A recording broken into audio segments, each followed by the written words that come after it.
Cheers, nation. How you like them apples? Boys, let's go. Just when you thought we were down and out, we go and play the game of our life.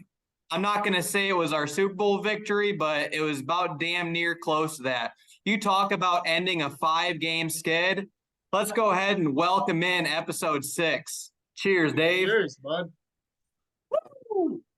Sorry, I'm a little pumped. We were literally recording this thing right after the game ends, so you're getting real and raw emotions. We split our bad halves into 2 bad quarters, and then we just kind of flipped them around. So it worked out well for us today. I thought we were done for. We were texting there at one point in the third quarter. You're already busting out the, hey, I'm eating OG Ruffles, and I got this salsa. I'm like, well, there was our good first half. Here comes the second half that's going to completely unwind, and we can't bounce back from an Amari Rodgers fumble. Yeah, it was, the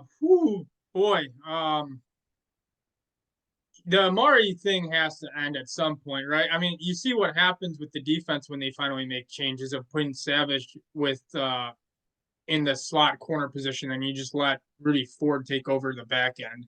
But for whatever reason, they're just stuck with their ways with the Amari punt return thing. And then Nixon comes in, and God, that first catch was scary, but he kind of held down the fort after that. He actually catches the ball with his hands. He caught that one over his helmet with his hands, and then the second one he caught with his hand instead of letting it hit his breastplate and trying to just corral it in. Yeah, and I mean, so all right, man, where do you want to start with this bad boy? Because it went from, we had kind of our foot down, and all of a sudden then you look up and it's 14-14 at halftime, and you're kind of like, well, here we go. It looks like that was the best half we're going to play today. My opening statement was going to be, hey, if only football could be 30 minutes long, our record might look a little bit different here this season, playing the if only game. Where's the best place to start? I mean, we've spent the last 5 weeks like just pointing fingers and, hey, where does this loss? Where should we hang it up at? The first player that comes to mind to me, it has to be Christian Watson. Yeah. Are you kidding me? I think we definitely start there. Yeah, man. Finally, everyone's like on the kid, and everyone forgets that like rookies have bumps in the road. Now his bumps were a little bit bigger than most, but you can see what happens when he's healthy and he's got his speed and he's on the field. I thought there for a second, which I know you're like, hey, you can't say that he's fragile when he goes down to concussions. He did have a moment there where somebody looked like he got caught up on like his calf or ankle and he's heading in the blue tent. I'm like, oh, no, not again. After he catches a 58-yard bomb. Yeah. I mean, I talked about it at the season beginning that, hey, as soon as things start to click for him, our offense will take off. It's a little bit too late for that. But just watching his speed on the field makes me think that while Rodgers is accountable for a lot of these L's and bad throws, but you give him a receiver like that, it almost seemed like today's offense was LaFleur's offense, where we were running bunch formations. There was that second touchdown by Christian Watson on that like crossing pattern where it looked like he was freed up by the 2 wide receivers in the stack in front of him. I mean, it takes just a receiver like Christian Watson to finally get this offense going. They didn't have a field structure for 8 games this year. So, I mean, you saw it in the game too, the kind of frustration, the rookie moments too. He had the 2 drops and he had that one where Rodgers let it rip and he kind of gave up on the play. But, I mean, it's kind of higher potential boom or bust with like MVS style right now. But I like where it's coming. I mean, more of that, please. We got 3 tutties that came from it. And I mean, that just completely opened everything up. I was talking to my dad a little bit ago on the phone right before overtime, and I'm like, when's the last time you've seen a play action fake? Just where Rodgers is able to scan the field, he's able to go through first, second, third progression. I'm talking about the play where it was Christian Watson's 3rd touchdown, and it was like a play or 2 before then where like Sammy Watkins had an 8-yard pickup. And Aaron Rodgers has a play action fake, and he sits back in that pocket with all day to throw. Name me a time that you've seen that this season. I haven't. So we gotta go back to last year, but That's what happens when you run the ball. I mean, even those like, okay, 2 yard, 3 yard gains, stick with it. Eventually you'll get the bounce out runs by Aaron Jones turning, nothing into something. But that hasn't been the case. It's been like, oh, 1 yard, 2 yard runs. And it's like, forget it. We won't run it anymore. Like, that's kind of what But they happens. did actually stick with it almost to a fault where, like, Yeah. I do want to somewhat touch upon Rodgers bitching out LaFleur there on the sidelines, where it's like normally we're so used to going away from the run. We're like, we committed to it. I don't know, to a fault there, but like, what do you think that discussion was? Because the way I see it from LaFleur's side is, hey, we just had a great drive. We saw what the play action could do. I don't know if we're going to get greedy here, but let's go with another play action on 3rd and 1 and see what we got here. I think actually Rodgers was pissed from the play prior where LaFleur let the clock run down and then burn the timeout. I think Rodgers was pissed that we milked so much clock away because then it put you. I don't know, man. The 3rd and 1 they should have just ran the ball. I get that, but like you use so much clock then to a certain point where if you're going to go for the field goal in that position, you have to throw it at that point.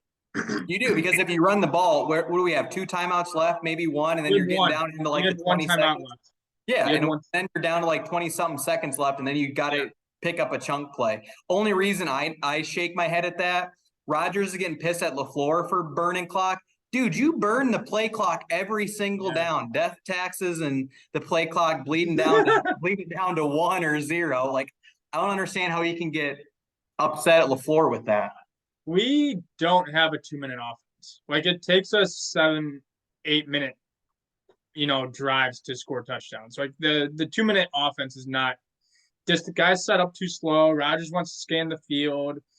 Like the whole clock management and operation of the 2-minute it's not feasible.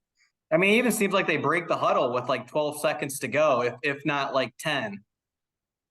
Yep. And all right, last thing to touch upon here with the offense, which I'm going to be riding a high now for the next hour and then some. The next hour for the next week, man. Yeah, no, next week. Oh, I'm telling you, this Super Bowl win, baby. I'll say we might not make the playoff, but we'll look back on it. We ruined Mike McCarthy's homecoming. Last thing to touch upon for the offense. Is this the first time we've seen like our ideal 5 at offensive line rolled out for the whole entire game? Yeah. I mean, Bach didn't leave and go on the bicycle, so yeah, everyone stayed healthy. So yeah, this was our first time that we had all 5 for the whole game. And look, man. Yeah, look what happens. So, but it's nice that McCarthy comes, get the Super Bowl in 2010, and then we win basically our Super Bowl when he makes his homecoming. So it's some good vibes in Dallas, dude.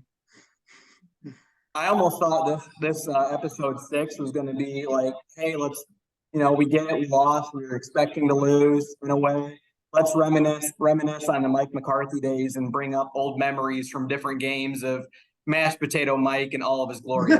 I'll say that's not going to be the case for this episode. There's actually a lot of good to be able to talk about with that. I'm trying to think the other thing. Yeah, I'm somewhat drawing a blank as far as my other point when it comes to the offense. But yeah, you talk about ruining a homecoming for Mike McCarthy. Oh, the other thing that I wanted to mention, it reminds me a bit of like the Jets game. Well, I know both of us are not at Lambeau physically. I know during the Jets game, I could feel the energy inside that stadium and the boo birds potentially going out. And I know the Fox broadcast was showing the stadium at different times. Is it just me, or does it seem like the crowd was actually into the game for the first time all year? It was rocking, and I heard a lot of stuff where there's a lot of Dallas people there too. So, but like the whole crowd was just into it. So, maybe they just finally fed off some energy, and that can go a long way as well. I mean, the defense was finally in it. I mean, there were still moments of like we forgot how to, play defense, but for the most part, they're in it. I thought, Rudy Ford had his Rasul Douglas game today. He absolutely did. John Kuhn even said a couple times in the second half there, because as you know, I listen to the radio broadcast, but then I unmute the TV during like big plays so I can see the crowd's reaction. Oh, it's a whole weird thing that I do. Like John Kuhn mentioned, he's like, the crowd hasn't sat down the whole entire second half. I'm like, that's a whole unique situation for Lambeau. We're not used to having everybody stand for, at length periods of the game. Yeah, you're 100% right. This was Christian Watson coming out party, and then our defense finally decides to make Joe Barry does some changes to the defense and puts Rudy Ford in the starting lineup. I thought he was, having a blend of an Atari Bigby and Nick Collins game out there. If only we would have done that sooner. He shot into that run gap so fast on that play it was wide open for days, and he just came flying in from the corner of my screen. And that's when you text me, "Did we bring back Atari Bigby?" Dude, he reminded me of Atari Bigby in that Seahawks playoff game in 2007, the Snow Globe game, when Atari Bigby was just flying out of nowhere every single play. That's what it reminded me of. I'm like, I haven't seen a safety do that since a different number 20. I don't know why this. We won, so not to harp on this, but I don't know why our coaching staff is so reluctant to change or just has a hard time, solving problems that it seems like most of the social media world knows is an issue that you should make changes to. Like Douglas outside. Savage, okay, he's not a tackler, but put him in the slot, see what happens if you're stuck with him for another year anyway. And then the Amari Rogers stuff, the Newman stuff at the line, which I get everyone's not healthy, but this might be finally the team we roll with, which there was just too many moving parts early in the year. We are. You hit the nail on the head. I'll stop saying dude, but absolutely. This is just me, my unprofessional nature. You hit the nail on the head. Reluctancy to change. I'll give you one other example that I brought up when I talked with my dad at halftime. Like, we've watched Mason Crosby for what now? At least 2, maybe even 3 or even 4 seasons, not being able to kick the ball into the end zone once it gets past like September or even October. And I've said now for a while, I'm like, why is he still doing kickoff? We had Bojo last year. I'm like, can Bojo do kickoffs? And now I see this game. I'm like, we got number 17 out there doing kickoffs. I'm like, I don't even know who this kicker is, but he's actually able to get the ball in the end zone. When Dallas's kicker, which I'm not jumping ahead of special teams, but Dallas's kicker, he's had like 42 touchbacks this year, and he was even having trouble getting into the end zone. So that goes to the point of we get stuck in our own ways, and we end up stubbing our own foot by self-inflicted wounds. But that's another one just to pile on top there with a kickoff. Well, the guy isn't gonna be, I don't think, up next week. They brought him up because Mason was dealing with back injury on next week. So I guess you'll have to deal with Mason coming up at the 3 or 4 yard line every single time. He's barely getting it in, to the 5 at this point. I've seen some ones. It looks like it's a pooch kick in the 10-yard line. What else did you see, Deef? Rudy Ford. So 2 interceptions that led to 2 touchdowns. That's 14 points right there. Yep. That we finally capitalize on turnovers when it feels like other times this season, like we've had like a Jair interception and we've either thrown interception back or like we've stalled out. Like what else did you notice during this game on the defensive side? They actually let Jair at times cover CD Lamb in key spots, and the one nitpick I had was they still play soft from time to time, like you call it, a cover 0 blitz, and you're playing 8 yards off the line of scrimmage. The ball is going to come out quick, but other than that, Jair, locked down in Jair fashion, and Savage in coverage looked more comfortable from the slot than he ever does in safety. The one player that I was keeping an eye on that I think kind of got washed out was Inabare. I was excited to see what he was going to do with Gary out, and a lot of times he got kind of washed out. I don't think the pressure really got home all that much, but it showed up in key spots, like the 4th down to almost bring Dak down, and he just kind of has to toss it to Jesus there. I thought he got pressures here. I think Preston was the only one truly getting pressures. And then you have Jonathan Garvin out there. I'm like, I know Clay Matthews is quote unquote retire, but I'm like, I think Clay Matthews could do more than Jonathan Garvin at this point. There's got to be somebody on the streets that's better than him, or I even think, what is it, Kobe Jones or something like that was also as like our fourth pass rusher. So if there's one player that I noticed that I think keeps getting washed out, where ton of potential, athleticism, it's all there.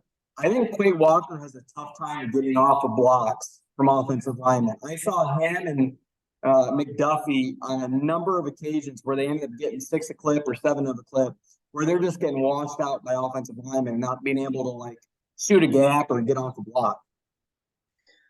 Yeah, Walker is like he's a slim dude, right? Like he's pretty like I think it's like an off-season bulk up thing for him. It's going to be kind of that's they tell you the year 1 to year 2 jump. There's a lot of guys on this roster that you're expecting to take big year 2 jumps that I think you're going to have to just live with raw talent for the first year. And you're finally seeing like Devontae Wyatt. I don't know what his snap count was, but he's slowly being rolled out there more and more instead of I just can't wait for the day where I don't see 94 Dean Lowry out there. We got rid of Tyler Lancaster and that bag of sand getting rolled out onto the field. I'm ready for Lunch Pail Dean to be gone with too, and his hefty salary that he brings along with him.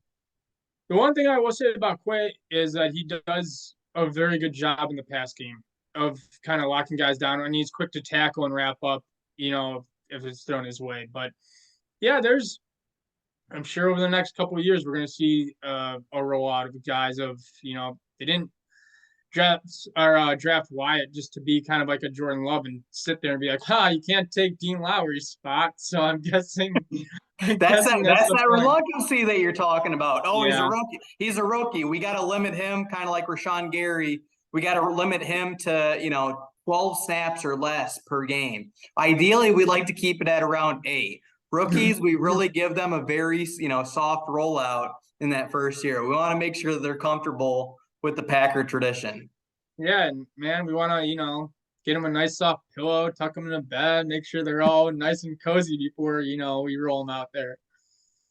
Jeez. Anything else on the defense before moving? I mean, we're kind of moving at a burning rate here, but anything else that to touch upon that you saw with the defense for this game?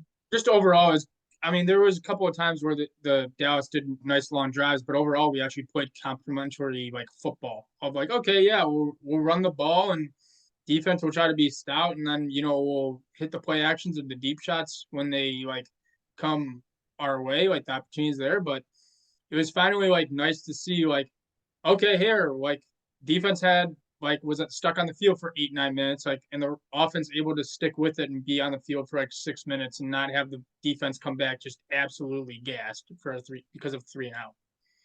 It is, and I'm sure both of us can tell too.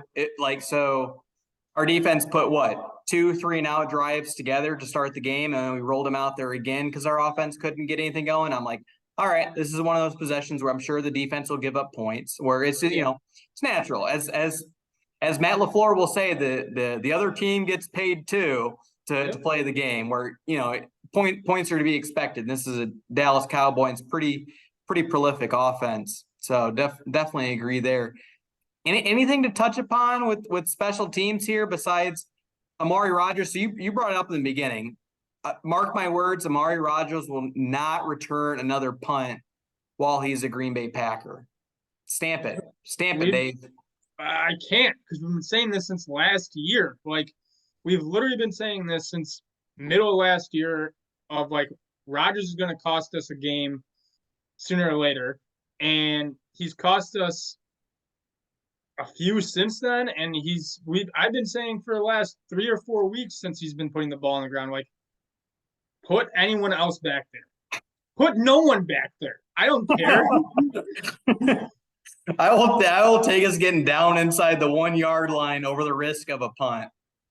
Just blitz all 11 guys right at the punt returner and go for block punt every single time. And if they down it wherever they down it, so be it. I saw a crazy stat on Instagram halfway through the game when I pulled it up. Amari Rodgers, believe it or not, he has 8 career receptions and 7 fumbles. He's almost a 1-to-1 ratio. Every single career reception he gets, he's got a fumble to show for it. And it's one of those things too. So like 14 and a half, we're like, hey, this is our good half. Second half, I'm sure Cowboys are going to make adjustments. They're going to target Savage and do some other things. This team, though, is just not good enough where when Amari Rodgers has a fumble, where we can't be able to recover from that. Yeah. Any sort of like self-inflicted wound, case in point, like this team just does not have the capability of, all right, we got to roll out our defense. We're going to get a stop. Our offense can then be able to recover from there. It's like, one step forward, 2 steps back. There's nothing that we can do when we have that sort of miscue. Terrible. The worst part about that fumble was we would have started with great field position. Instead, Dallas ends up with great field position. Like, here, you want to know a crazy stat? So with practice squad guys, there's 69 guys on the roster. We have 2 kickers on the roster, but somehow we don't have a returner. Like, how does that work? I don't know. I mean, I think Nixon can be able to do the job. And then tell you what, when Randall Corncob comes back from his little IR, as he typically goes on, season in, season out when he's here in Green Bay and injuries to be expected. I would like to think that he's rolled out there as the punt return. I'm not kidding. I think there's no way, unless there's an injury, that Amari Rodgers is back there as a punt returner during his tenure in Green Bay.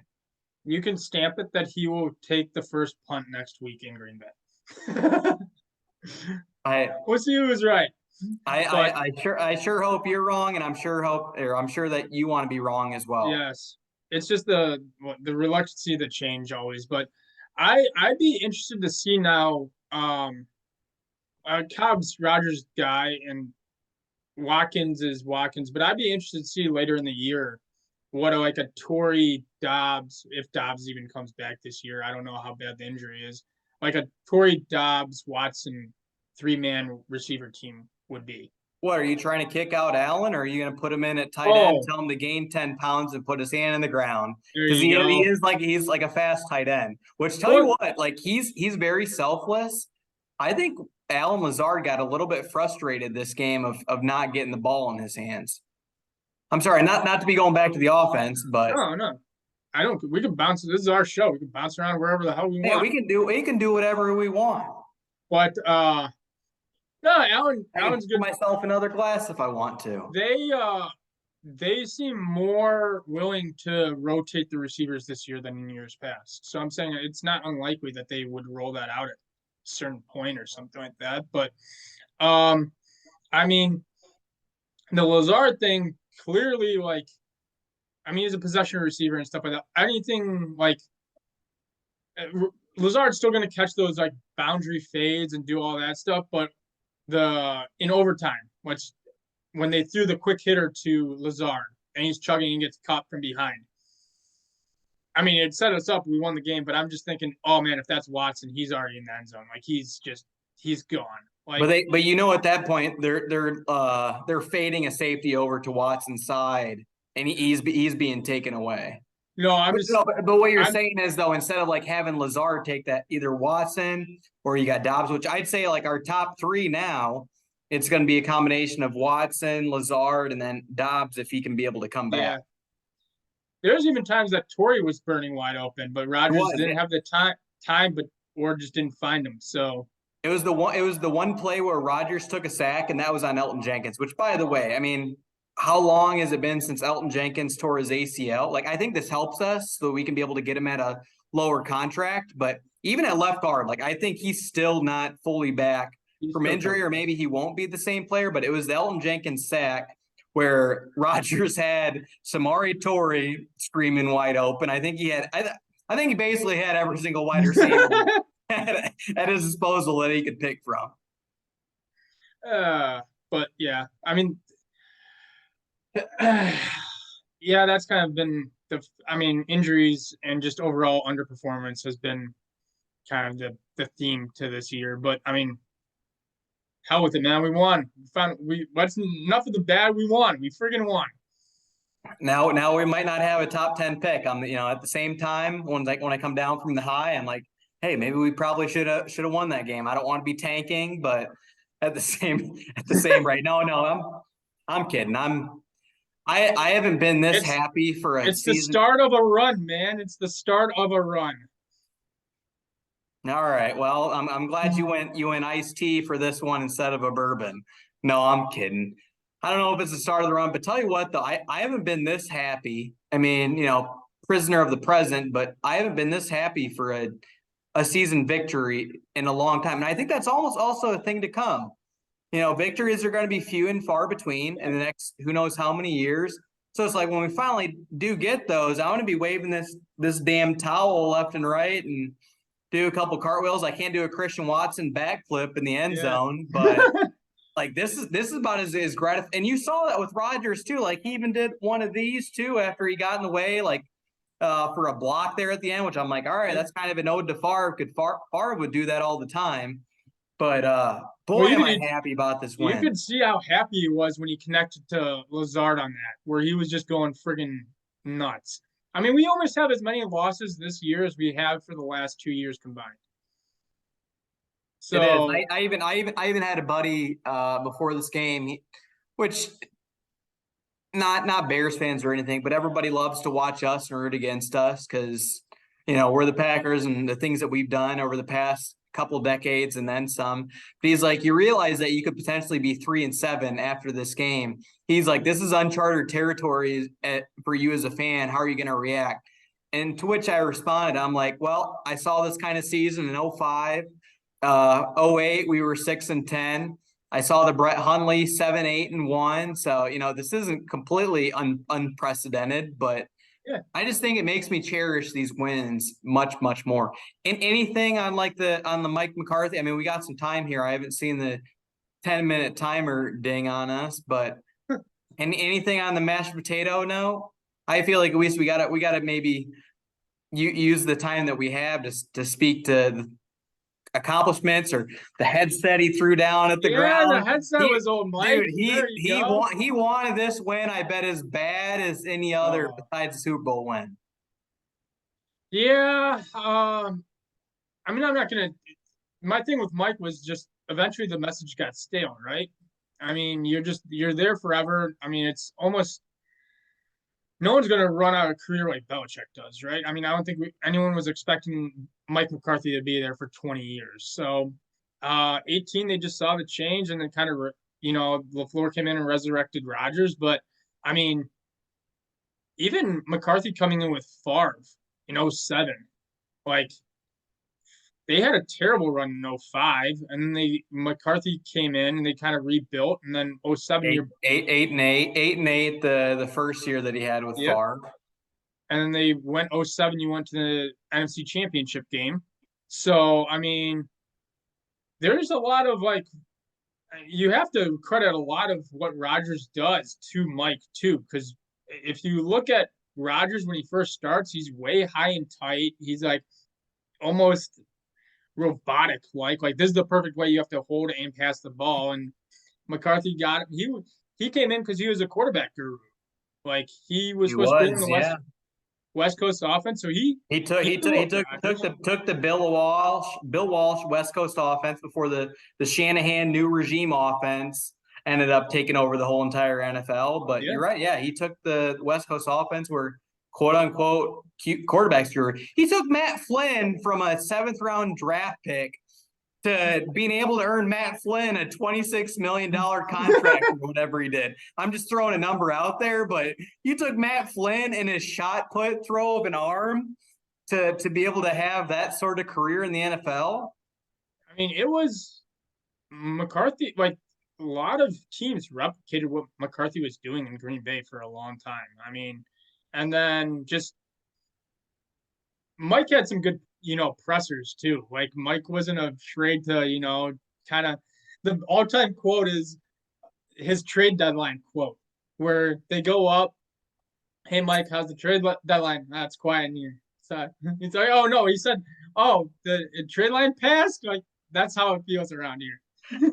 I saw that clip, I think a week or two ago. And it's like, I don't know if he's being serious or he's not. You can tell he's not being serious, but he played it off so well off the Yeah. cuff that it was just at that point with Ted T in the helm that you just knew that we weren't doing anything at the trade deadline. Yeah. We were drafted and developed through and through. Which that's a lot on Mike too. Like a lot of him and bringing his staff in got a lot of players, up and ready and like that's a huge part of it. And that's kind of like what we're lacking on this team is drafting a lot of young guys, but doesn't look like they're developing as much as they were with McCarthy. Like that's a huge coaching staff thing is drafting guys and letting them roll. Like him, like he had a huge thing on Bakhtiari. Like when Blaga went down, like Bach started at left tackle and like they're able to develop him and like that type of stuff. Like McCarthy was actually a really good like player development coach. Yeah, it ran its course. A couple things with that. I mean, he has really no other choice. So, like, my first point is, as you mentioned, things are naturally going to run its course. No NFL head coach outside of Belichick can do it. Which he lasted 13 years in Green Bay. That's amazing. Which I think he came in and he thought he was gonna, he was gonna boat race us because he came in with the Vince Lombardi trench coat sort of thing to begin the game, as if Vince were returning back to Titletown. But I mean, kudos to Mike because he had no other choice. We weren't making free agent additions outside of like your likes of a Charles Woodson or a Julius Pepper, so he had no other choice. Not to take a little bit away from him, but as Aaron said this week, the way that the NFL Players Association is today, they don't have as much time to be able to work with like with your coaches and everything else. Where Aaron was saying, he's like, when I had my quarterback school, like I spent a lot of time in Green Bay, and I don't know if they had a cap to say how much time they could spend with players, but I wouldn't want to say that diminishes what Mike's done, but at the same time, though, he could be able to have Aaron Rodgers in the offseason for as long as he wanted him. Yeah. Yeah. I mean, obviously stuff changes and stuff like that, but I mean, he's having success in Dallas. I know we just beat them, but I mean, you don't get another tenure in this league if you're a crap coach. So, I mean, he's doing work in Dallas, kind of hint.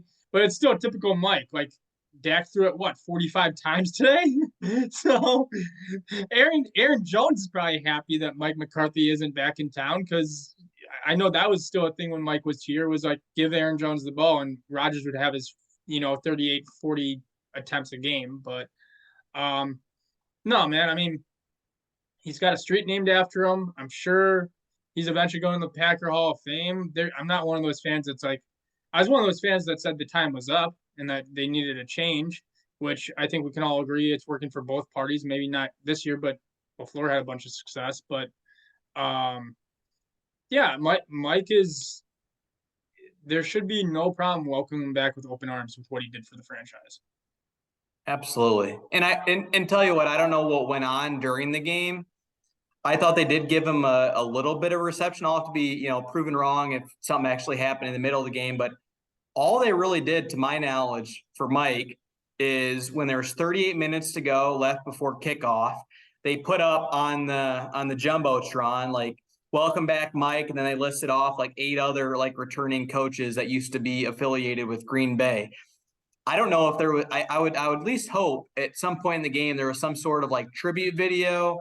But at the same time, I'm not sure when Holmgren made his first return. And I did hear it was a very well-received reception, but if anything, they probably should have done a little bit more for him. And tell you what, this is like another point to Mike, and I'll give him credit to.